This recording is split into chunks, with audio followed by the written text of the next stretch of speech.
Assalamualaikum warahmatullahi wabarakatuh. Perkenalkan, nama saya Siti Al-Zahra. Di sini saya akan memberi kembali tentang mata kuliah hukum pidana, yaitu di mana di pertemuan ketiga ini kita membahas tentang bab kedua, yaitu tindak pidana.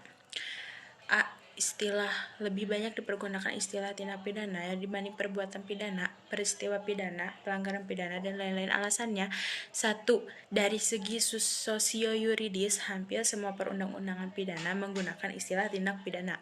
Kedua, semua instansi penegak hukum dan aparat menggunakan istilah tindak pidana. Ketiga, para mahasiswa mengikuti tradisi dan kebiasaan menggunakan istilah tindak pidana dibanding perbuatan pidana. Contohnya, yaitu dari Undang-Undang No. 7 tahun 1955 tentang tindak pidana ekonomi.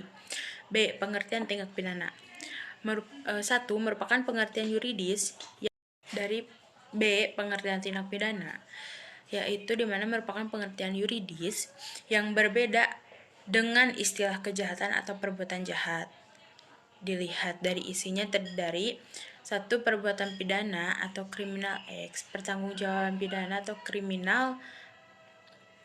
criminal responsibility, criminal liability. 3. Terdapat pandangan yang memisahkan pengertian antara perbuatan pidana dan pertanggungjawaban pidana, yaitu dualistis. Keempat, pandangan yang menyatukan pengertian pidana dan pertanggungjawaban pidana, yaitu dalam kurung monistis. Kelima, pada akhirnya baik dualistis maupun monistis mempunyai tujuan yang sama, yaitu pidana. C. Unsur-unsur tindak pidana. Ada unsur objektif, ada unsur subjektif, dan di mana mempunyai pengertian yang luas terdiri dari objektif dan unsur subjektif. Ada beberapa unsur ini mempunyai pengertian yang luas terdiri dari 1. Bagian deliks atau bestandelen van het delik meliputi 1. Terdapat dalam rumusan delik. 2. Penuntut umum harus mencantumkan dalam surat dakwaan. Ketiga, harus dibuktikan di pengadilan. Keempat, apabila tidak terbukti, hakim harus membebaskan terdakwa atau freeze frag. B.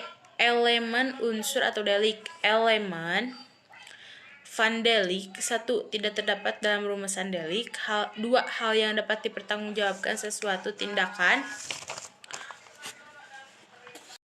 D. Teknik atau cara merumuskan tindak pidana, yaitu terdiri dari beberapa tindakan, yaitu 1. Hanya memberikan nama yuridis atau kualifikasi atau tanpa menyebut unsur-unsurnya, misalnya pasal 351 sampai 297 atau 184 KUHP. 2. Hanya menentukan unsur-unsurnya tanpa memberikan kualifikasinya atau nama yuridisnya, misalnya pasal 281 sampai 305 KUHP. 3. Memberikan kualifikasi dan unsur-unsur serta nama yuridisnya, misalnya pasal 362 atau 372 dan 378 KUHP.